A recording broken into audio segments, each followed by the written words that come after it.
Uh, I'm the disciplinarian in the household, so I set the tone for where respect and boundaries are, but it's all also led with love and care. It just looks different. We are the Parkers, can't you see? Living our lives in harmony. Join the laughter, joy and fun. In our hearts, you'll find the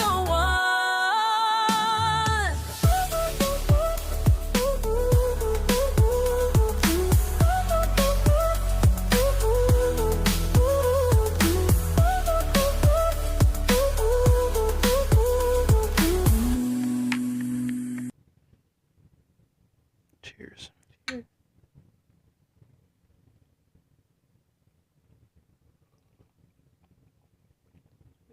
How are you this morning? Pretty tired. 2BH. I don't feel tired. I feel like just like off, like maybe even like rushed, if that makes sense. Definitely didn't think that you were gonna get up for this episode this morning, so I was sleeping like we weren't gonna get up, but we're here now. I'm proud of you. Yeah. You almost died waking me up this morning. I don't know why you reacted like that. I was in the midst of fighting angels and demons in my sleep. Here you come touching my butt to wake me up. Did I touch your butt? I thought I touched your back. Mm-hmm. That's why they call me Big Back. No. Here we go. 3, 2, and...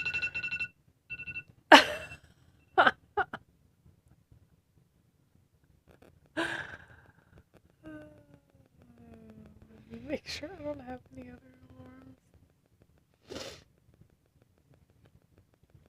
Welcome to the A&T Time podcast. I'm Angelica. And I'm TaVahn. Welcome in. Welcome back. Hola, ¿cómo está? Yo quiero Taco Bell. Stop, TaVahn. Okay.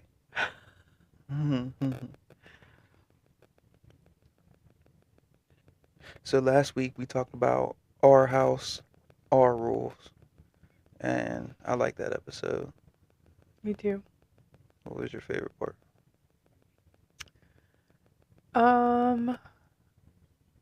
I think just the general topic of what we talked about and sitting down and discussing it together. I think we've had these conversations about like what we want in our home in a less structured way. And I think it's been a while since we like sat down and discussed that. So I think it was really good for us as a family to like have that conversation again. I agree. My favorite part was reminding myself and letting our audience know what home feels like to me. So that was my favorite part because I feel like I was forgetting what home felt like for a while until we decided to talk about it. So that's my favorite part. Yeah, I agree. I think it was a really good episode, and I felt really good afterwards, and I feel like that like led into the week for both of us. I don't know, like I felt like the tone in our house was like really good last week. Like it felt like a good week last week following that episode. I'm happy for you. Congratulations. I agree. I'm happy for us. Sorry, my brain's still not working. It's okay. So today we're going to talk about what it really means to stay on the same team as parents, even when we see things differently. I think last week we said we were going to touch on discipline and staying connected during discipline, but we'll kind of touch on that a little bit in this episode as well. Okay, so we're going to talk about the fact that moms and dads parent differently, and that's okay, and what that looks like in our home. So, I am a natural nurturer. That's in me as a mom, as a woman, and that is what I lead with in my parenting. I want to lead with love and care and show that to my children through my parenting. And my parenting is, I mean, depending on what we're talking about, is that like I'm the disciplinarian in the household. So I set the tone for where respect and boundaries are,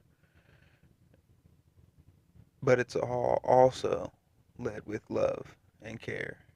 It just looks different. Yeah, I think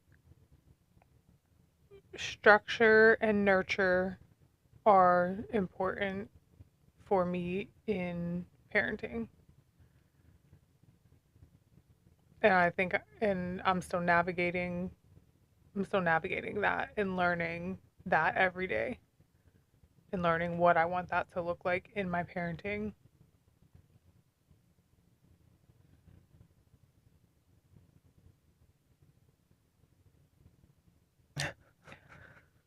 Okay. So, something that's important is for children not to see competitiveness with us in our parenting and not to see us necessarily like disagreeing in our parenting styles. And I think that's something that at times I struggle with. I feel like I've really good moments where I just like step back and just watch and don't step in and don't say anything, and then I have moments where I'm like, okay, like you're being a little hard or a little harsh, or maybe you don't have to say it that way, but it's something that I want to continue to work on not doing and then discussing at a later time. I think that that's something that we do real well is if we do see it differently. If we do have a difference in opinion, we will go behind closed doors and talk about it. And normally we go into whatever parenting situation we have to deal with. Normally we talk about it ahead of time, which helps us out. Yeah. It becomes not so much difficult, but in I don't know, indifferent whenever it's like in the moment we haven't talked about it and we're figuring it out on the whim in the moment because we didn't prepare for whatever's happening right now because we didn't even think about it, which Hmm. happens all the time. Yeah. We think we have all our ducks in a row and then something comes around that we didn't even think about. But one thing I'll say is that we definitely don't compete for any role in the parenting like style. Oh yeah, I agree with that. Like I let you it's like we have our roles, right? Hmm. And I let you bask in that wholeheartedly, and you let me in mine. So we're never like competing for love or competing for who can be the best disciplinarian or competing for who could be the fun parent or anything. Like, we have our separate roles. Like you are the crafty, wanting to do and go everywhere type of parent, and that's great. I need that in my life, and as my wife, the crafty, one to go, the nurturer, mom. That's what I need in my life, and I'm more of the like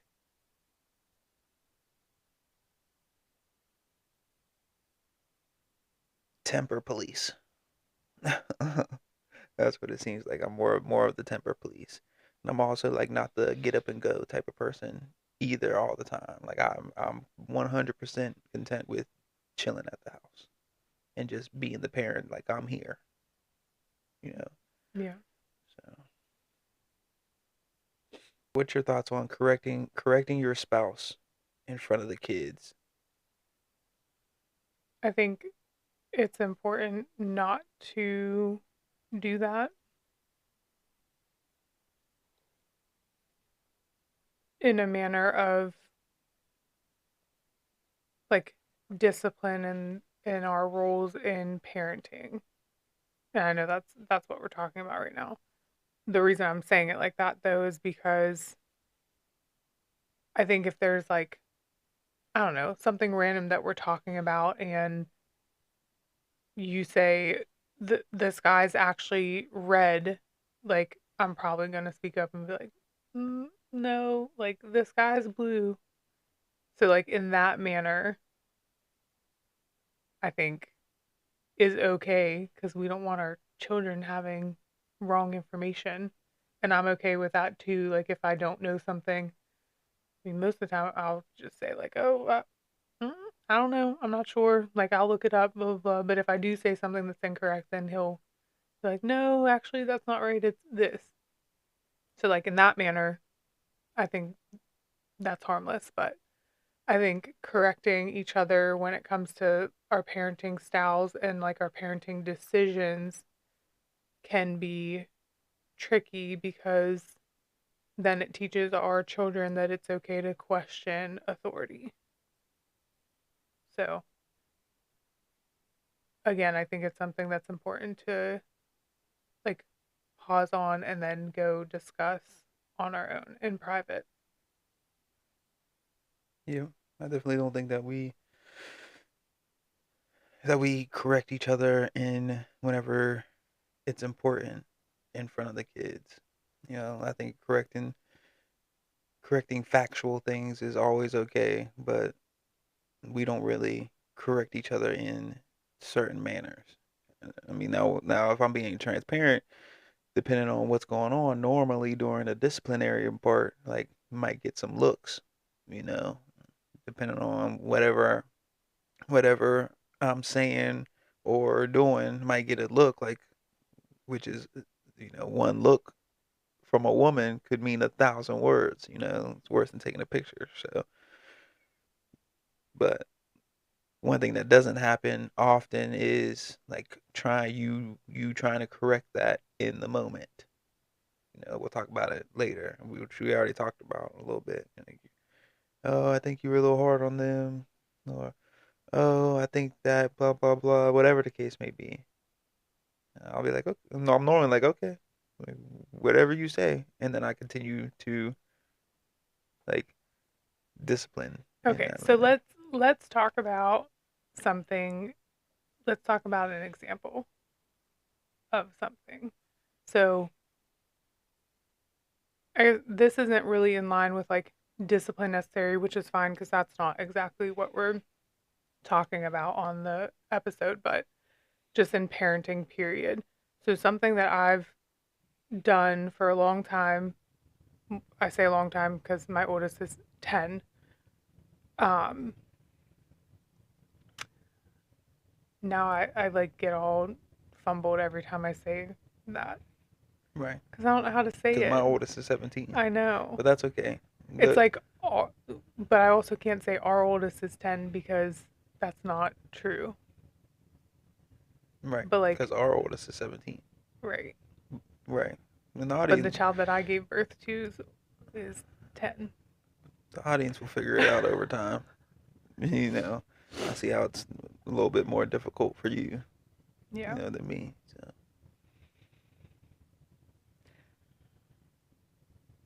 So for 10 years, um, something that I've learned in like my background and my education and all the things is that it's important to like prompt children before moving on to something else. A big one is the television. It's something I dealt with heavily with Anaya, and she loves the TV, loves the tablet, all the things. So I've always implemented like a countdown. Excuse me. Like you have 5 minutes or you have 3 minutes left on whatever, and then we're going to turn it off. And it's been successful for me. It limits meltdowns, breakdowns, all the things.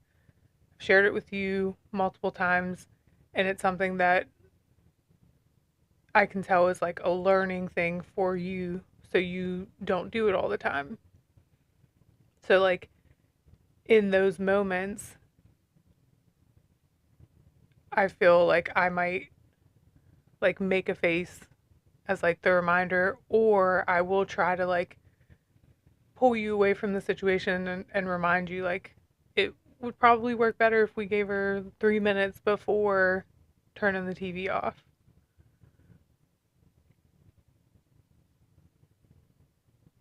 Yeah, I mean, all that's true. And it does work better whenever I implement that structure when it's time to stop doing whatever we're doing and move on. My brain just works in a manner of, oh, snap, it's time now. Turn the TV off now. Stop playing with those toys all like now because it's time to do XYZ.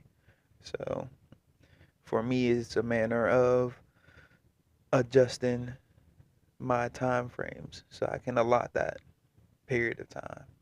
If bedtime is 7:30, then and it's 7:30 right now, I'm like, "Oh man, it's time right now to stop playing with those toys. Like, let's go now. Go in the bathroom now." But it always works out better when it's bedtime 7:30 and it's now 7 o'clock. I'm like, "Oh, okay, we got 5-10 minutes. Cairo, you got 5-10 minutes before we got to start cleaning up." Not that she has any justification for time, but it works. So Yeah. it is a learning curve. Yeah. I agree. And I don't care about the tears or nothing. So whenever I say something, I'm just like, oh, that's what it is. Like, it's time now. Go ahead and cry about it. And you're like, oh, your way works. Your nurturing way, your way works in a lot of scenarios. So, and that's not even like a nurturing way. That's just like a prompted way of getting them out of whatever they're doing, which works. Learning curve. Learning curve. Learning Right. curve.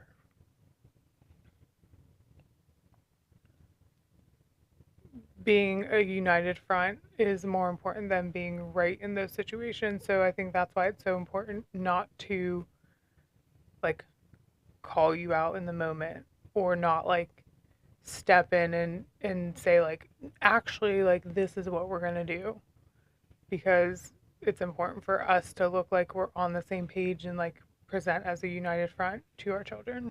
Yeah, I agree.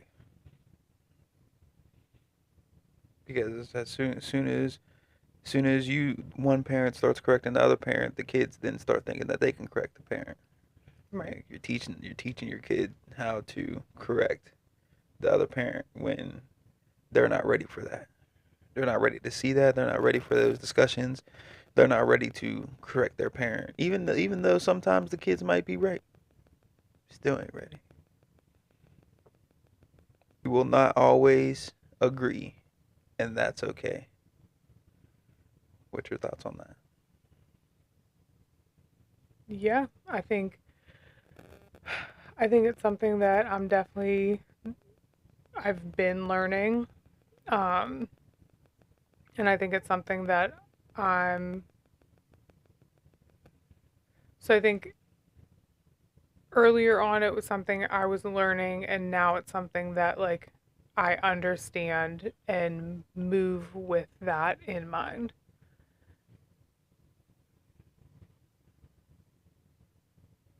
I think it's okay that we don't always agree on everything with our parenting styles, as long as like the big things we're in alignment with, and I feel like we are.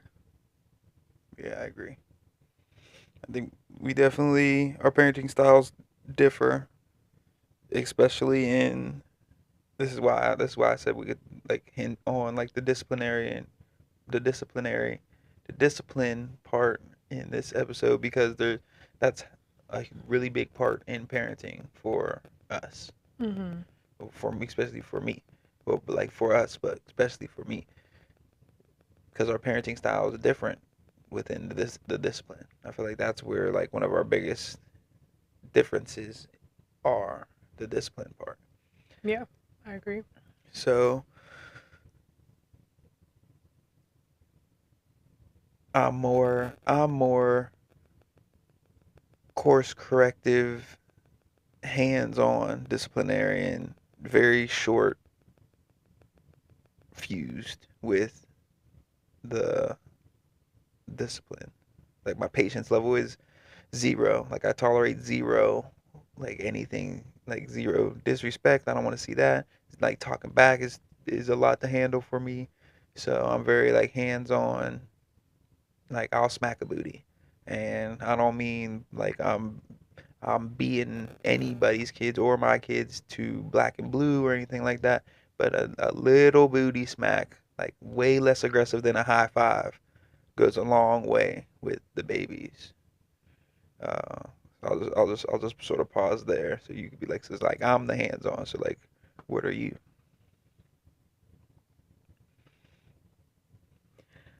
I'm more vocal.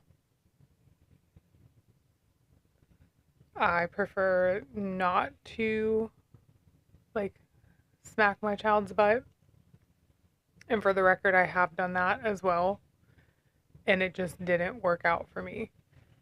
At the time, I was a single mom in the home with my child.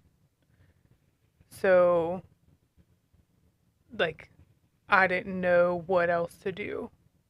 I mean, I tried other avenues, and like I got spanked growing up.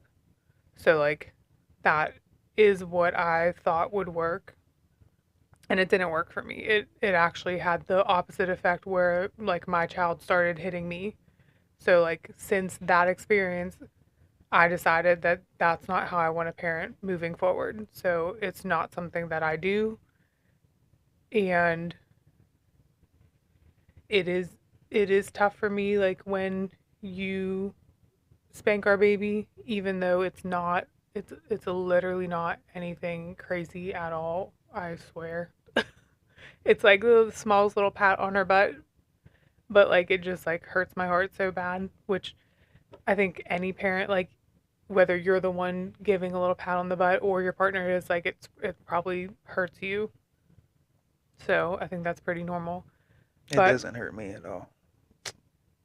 But go ahead. you have said When that you it do does it, upset you. when you do it. No, that is not what you said. No, yeah, I mean, I think the phrase "it hurts me more than it's gonna hurt you" is a real thing when you're smacking little booty. But you just said it doesn't hurt you at all. When you do it.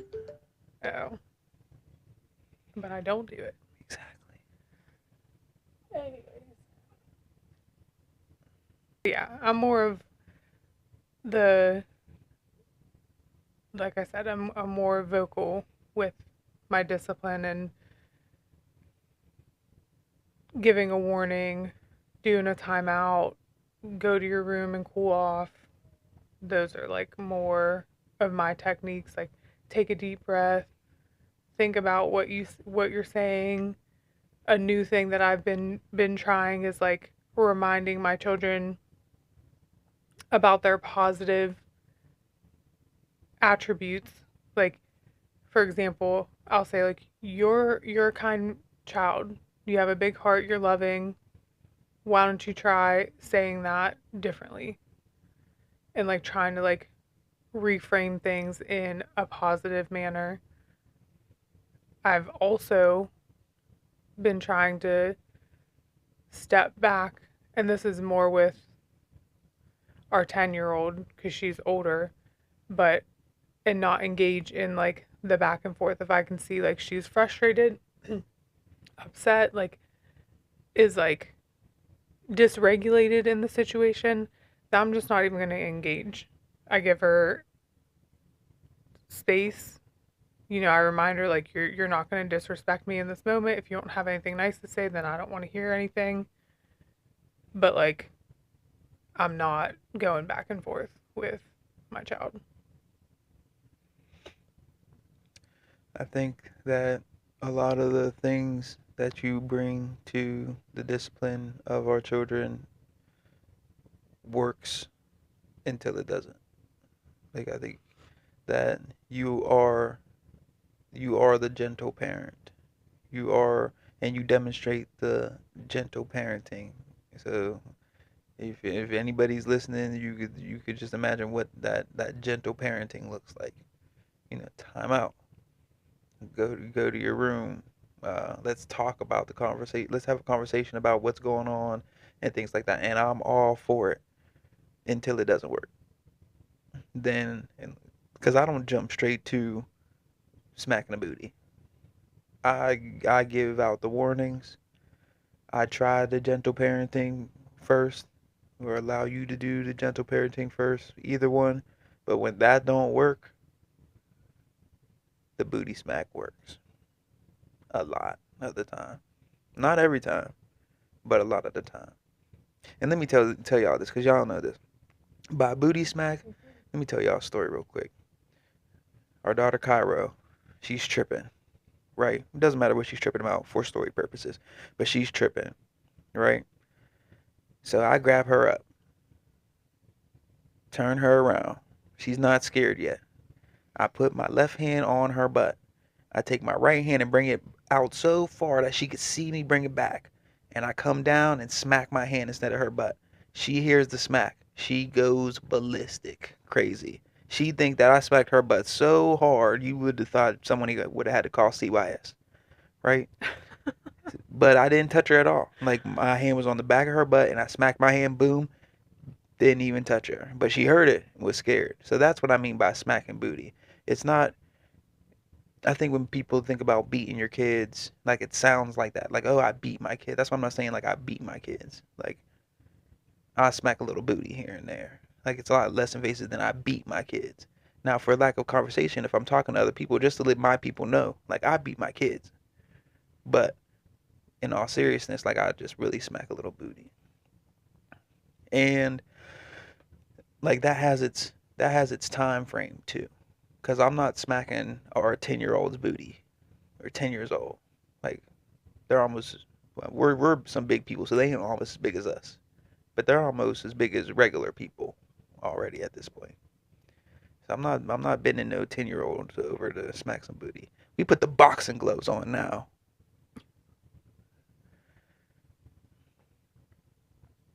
With that being said, like all it reaches a certain point to where like the kids know. Like I don't have to smack any more booty because the kids know at that point.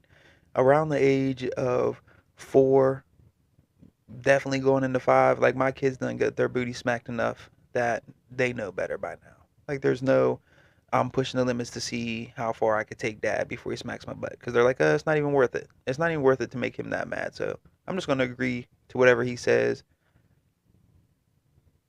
so that way I don't have to deal with it. Pretty much, which is a good place to be. That leads to respect. I got smacked and beat, not smacked. I got beat as a kid too by my mom and Nama, and it turned me into a very respectful like young man going into adulthood. I'm way bigger than them. I could body both of them. But I respect them so much that I would never even try. And I listen. Making time for each other isn't selfish, it's necessary. So we're gonna switch gears a little bit here and move on to the importance of parenting not taking over partnership. So it's important to remember like we are a team, like we're partners, and our marriage is the most important thing to help us show up for our family and for our children. I agree. Our marriage is at the forefront of our relationship. Like the kids come next because we have to make sure that we're okay first because the kids are watching, the babies are watching. But not only them, like we're watching. Like we have to move accordingly. Yeah. And right now in this season, because we are really busy with our children, that looks like watching a movie together on a Friday night or a show together on a Friday night. Or even in our day to day, like the weekdays when we're working and doing all the things, that looks like stopping together in the kitchen and giving a 10-second hug and just like reconnecting in that moment. I think that like those little things have been like really important for us. I know it's really helpful for me just to just like the chaos of the day and the children and the constant going and working and cooking and all the things, like having that moment for you to just embrace me, it just like it's like a big release for me and like a reminder that like we're in this together and everything's okay. And it for me it's always like really helpful when we do that. I agree. I said it in one of these episodes where like that's all I need is a big embrace whenever even when we're going through it, but even when we're not going through it, a big embrace from the person who knows me the best is a really good feeling. So, but I think it's, I think sometimes for us or anybody within the season, because we have such young kids that it's hard for us sometimes to prioritize us when we're parenting because like the kids need a lot of attention. So I hinted on it before where, and this is so talking about prioritizing us, like while parenting is when I take us out to eat, and I said it before, when I take us out to eat, I'm like, yeah, this is date night, right? Because I'm like, all right, I just took us all to Chinese buffet. This is my spot. Like everybody's eating good, blah blah blah. And but you're still like, well, we need to go on a date. Like we need to go on a date, just me and you, not the kids. I'm like, oh, I just took all y'all on a date. So I think that's always pretty funny to come back to every time. And then for like mine is the food thing. Yours is vacation. Like I'll be like, let's just me and you go on vacation. I'm just gonna talk about that the one specific time with Jordan's wedding. Like, oh, let's just me and you go on vacation. And you was like, let's take all the kids to vacation. The fact that you continue to revisit this one time, like it's a little bit mind-boggling to me because prior to having two young children, I wanted to vacation alone with my husband on multiple different occasions, and you did not want to do that. You wanted to invite friends or invite family or invite this person and invite that person. So now that we have two young kids, I'm literally a 6 month old that I was breastfeeding, exclusively breastfeeding, by the way. I don't pump. We don't give our baby a bottle. Like I exclusively have been breastfeeding her for almost 10 months now. That's when you decide that you want to take a vacation without anybody.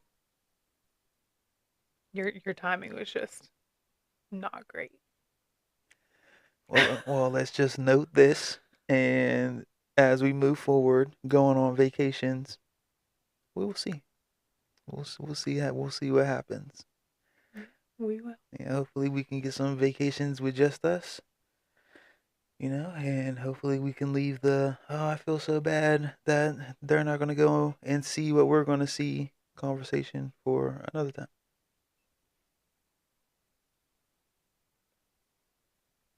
So I think we talked about the small habits that keep our connection strong. Like I said, like us hugging, like taking those few seconds to hug in like the chaos of our day is helpful. Um, I think the checking in emotionally, not just like logistically, is important. for both of us, especially me. Like sometimes it's, or a lot of times it's not even like me wanting you to fix anything. It's just me like getting whatever off my chest to like let you know, like, I'm feeling really overwhelmed because there's XYZ going on, blah blah blah. I think that's helpful for me. Dinner time. That's a small habit that keeps our relationship and our family together. It's just a small habit that a lot of people don't have. I know we talked about it last episode, but dinner time together is a small habit. Yeah, I agree. Just having that time to like sit down together and just be together. Something that we're trying to implement, but we aren't doing great at transparently is like weekly check ins. Like, that's a small habit that is beneficial to our family and our marriage. And we don't get to that as often as we should. But now we get the A&T Time podcast, so we get it now. Well, not with the rest of the family, but adult time. Yeah. But that's another small habit. Those things go a long way. Yeah, I agree. And so our weekly check-ins, typically if anybody wants to implement this in their family, check in with we start with like our schedules for the upcoming week. We talk about like what we all have going on. Our 10-year-old is older now, so I try to keep her responsible for knowing like her practice schedule and her game schedule, at least that she has it on whatever days. She might not know the time for her game or whatever, but I try to like make her responsible for those types of things. And then we talk about like what didn't go well in this last week, or like what could go better that happened in the last week. And then we talk about like what things worked and what things went well for us in the past week. And I think it's something that's really helpful to help us connect, like evaluate how things went the week before and like what we can do better the following week. And like you just said, like we haven't been consistent with that. So it's definitely a work in progress to get it back on like a regular scheduled thing. We used to do it every Sunday and it kind of fell off. So hopefully we can start doing that consistently again. I agree. I really like it because it gives you a chance to get off all the things that you might not have had time to talk about in the week, especially with having so many kids and work and just the daily life things going on. So I think it's difficult to have the hard part of that, the weekly check-ins, like what went wrong, especially when we're talking about the emotional side or anything like that. I think that's the hard part. Obviously, hearing what went well sounds good, but you have to talk about it all. It allows you to not carry those demons from week to week. Really, we should be trying our best not to carry it from day to day, but it's impossible with having kids. So let's agree to. Well, no, I like A&T time, podcast time. I like having the time, but we can loop the kids in. So we do our family check-in, like family check-in, where everybody's involved. But I like just having the check-in with us. That's nice. Yeah. All right, so here's our final takeaways. We don't have to parent perfectly, but we have to parent together. I agree. I don't think I don't think any parenting journey is perfect. So I think keeping that in mind at all times is important. Keeping that in mind with your partner is important. Even like I said earlier in the example, like even though we've discussed doing things in a certain way, that doesn't mean like you're going to do it that way every time, and that's okay. Yep.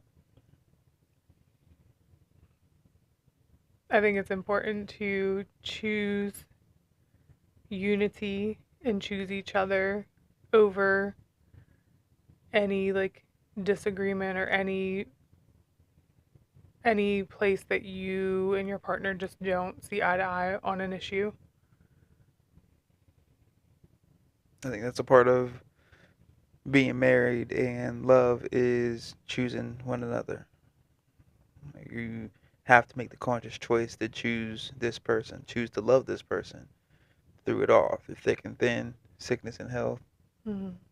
the good and the bad, ups and downs, the burping and farting at nighttime.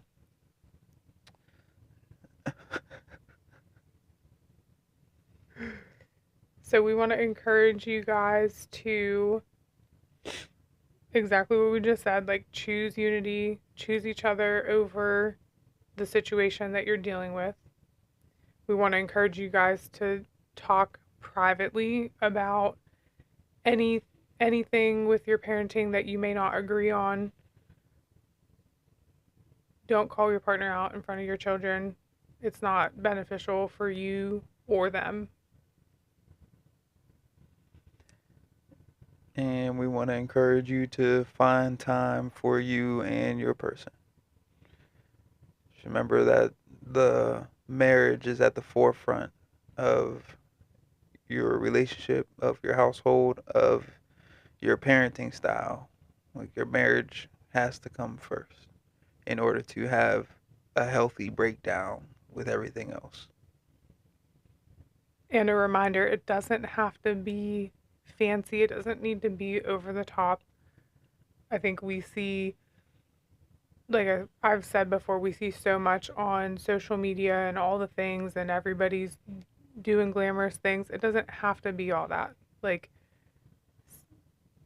set time aside after the kids are in bed, watch a show with your partner, play a game. Like, that's something we like to do too, which we haven't done in a little while, but we'll sit down and like play a card game together, or I'll go on my phone and go on Pinterest and find some like random questions, and we'll ask questions to each other and do something like that. We'll eat snacks together, eat our gelato together, whatever it is. Like, it doesn't have to be anything fancy over the top. Like, we're not in a season where we can really get out of the house for an extended period of time, and that's okay.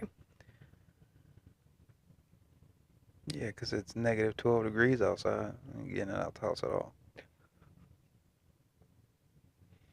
Okay, I think that's a wrap on today's episode. All right. Well, we appreciate y'all coming in and listening to us. Yeah. Thank you for being here. I'm TaVahn, I'm Angelica. and until next time, We'll see you soon. peace. Bye.